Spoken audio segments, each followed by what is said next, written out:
حضرت ابراہیم علیہ السلام نے حضرت اسماعیل علیہ السلام کو قربان کرنے سے پہلے ایک چیز کو پہلے قربان کیا تھا، وہ تھی محبت۔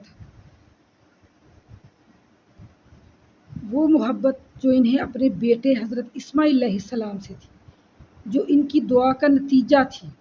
انہیں اپنے بیٹے سے محبت تھی، انہیں اپنے رب سے بھی محبت تھی، مگر جب ایک محبت چننے کا وقت آیا تو انہوں نے اپنے بیٹے کی محبت کو قربان کر کے اپنے رب کی محبت کا انتخاب کیا، تو پھر اللہ تعالیٰ نے ان کی محبت ان کو لوٹا دی۔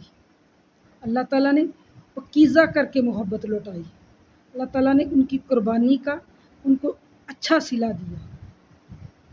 پھر وہ محبت کسی سے بھی ہو تو اللہ تعالیٰ آپ کی محبت آپ کو واپس لوٹا دیتے ہیں، پہلے سے زیادہ پاکیزہ اور بہتر صورت میں کر کے۔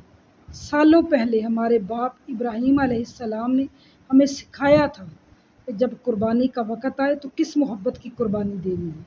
وہ اپنے حصے کی قربانی دے چکے ہیں، اب ہماری باری ہے۔